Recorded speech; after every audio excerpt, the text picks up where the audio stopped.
Guys मैं 10th class का जो है स्टूडेंट हूँ और अभी जो है बोर्ड एग्ज़ाम 2026 18 तारीख से जो है शुरू है और मैं जो है पढ़ाई नहीं कर रहा हूँ क्योंकि पढ़ाई करने का मूड नहीं है।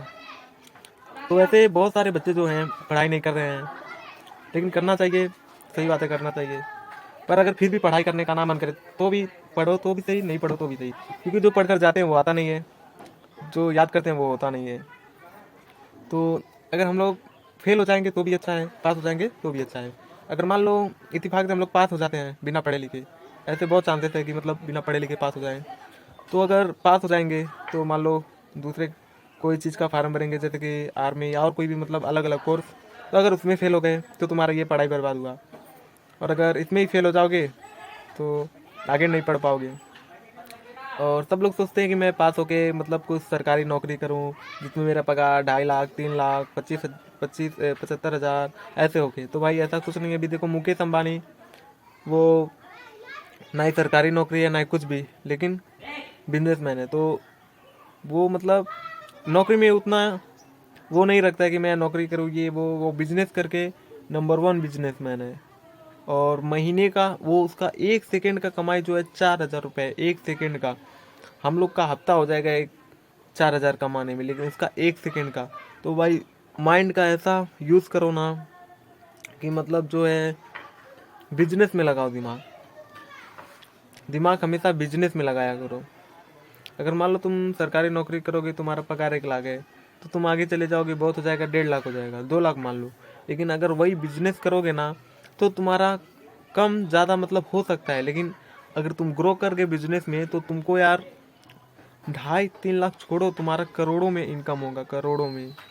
तो ऐसा बस दिमाग को लगाना, ये नहीं सोचना कि मैं 10th फेल हो गया, 12 फेल हो गया तो मैं अब कुछ काम नहीं कर सकता हूँ, ऐसा नहीं है। और अगर हम लोग फेल हो गए तो क्या हुआ, फेल हो गए तो किसानी करेंगे, हेल्पर ही करेंगे, मजदूरी करेंगे, कुछ भी करेंगे, जीना तो है ही। क्या जो फेल हुआ है वो नहीं जी रहा है, या जो पढ़ा लिखा नहीं है वो नहीं जी रहा है? तो ये दिमाग से निकाल दो कि मैं फेल हो जाऊंगा तो ये नहीं कर सकता, वो नहीं कर सकता। अनपढ़ आदमी क्या से क्या कर सकते हैं, वो भी हम लोग तो फेल रहेंगे। तो दिमाग में कभी भी ऐसा नहीं लाना है कि मतलब हम लोग फेल हो जाएंगे तो कुछ नहीं होगा। तो ऐसा कुछ नहीं, जितना हो सके दिमाग का यूज़ करके, ऐसा मतलब थोड़ा पहले इन्वेस्ट करने के लिए थोड़ा मनी चाहिए तो थोड़ा टाइम मजदूरी कर लेंगे, लेकिन आगे बिजनेस में ही आइडिया लगाना है, बिजनेस। क्योंकि आजकल सभी लोग सरकारी नौकरी सोच रहे हैं कि मैं मतलब पास हो जाऊँ, मेरा सरकारी नौकरी लग जाएगी वो, पर मैं उनमें से ऐसा नहीं हूँ। मैं सोचता हूँ फेल हो जाऊँगा तो भी अच्छा है, पास हो जाऊँगा तो भी अच्छा है। अगर पास हो गया तो भी बिजनेस में दिमाग लगाऊंगा, अगर फेल हो गया तो भी बिजनेस में दिमाग लगाऊंगा, यही है।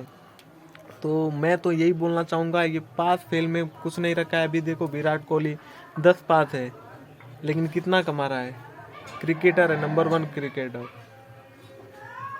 तो पास और फेल होने में कोई निर्भर नहीं, वो तो 2-4 अंक का बात है। मान लो किसी को 4 अंक कम है तो फेल हो गया, किसी का 4 अंक ज़्यादा है तो वो पास हो गया। किसी के 4 अंक से कोई जीवन का कोई महत्व नहीं है। 4 अंक से क्या, वो तो टीचर लोग नंबर देते हैं, पेपर जो एग्ज़ाम चेक करते हैं वो लोग नंबर देते हैं, कोई ऊपर वाला नंबर थोड़ी ना देता है। अगर वो लोग मान लो तुमसे जलन कर रहे हैं, कभी कभी होता है स्कूल में, जो टीचर का जो चापलूस रहता है उसको ज़्यादा नंबर मिलता है, क्योंकि वो टीचर का हर एक बात मानता है, कुर्सी ला कर देता है। और जो मतलब टीचर जिसको पसंद करता है उसको ज़्यादा नंबर दे देता है। इन बोर्ड एग्जाम में ऐसा नहीं है, जो पसंद जो जैसा लिखा रहेगा वैसा मिलेगा। पर किसी के 4 नंबर देने से या 4 नंबर कम करने से हमारे जीवन में कुछ बदलाव नहीं होने वाला है। तो हमें जो है खुद संघर्ष करना पड़ेगा, खुद माइंड यूज़ करना पड़ेगा कि हम लोग ग्रो कैसे करें। तो भाई अगर ये वीडियो अच्छा लगे तो चैनल को सब्सक्राइब और वीडियो को लाइक कर देना। बाय।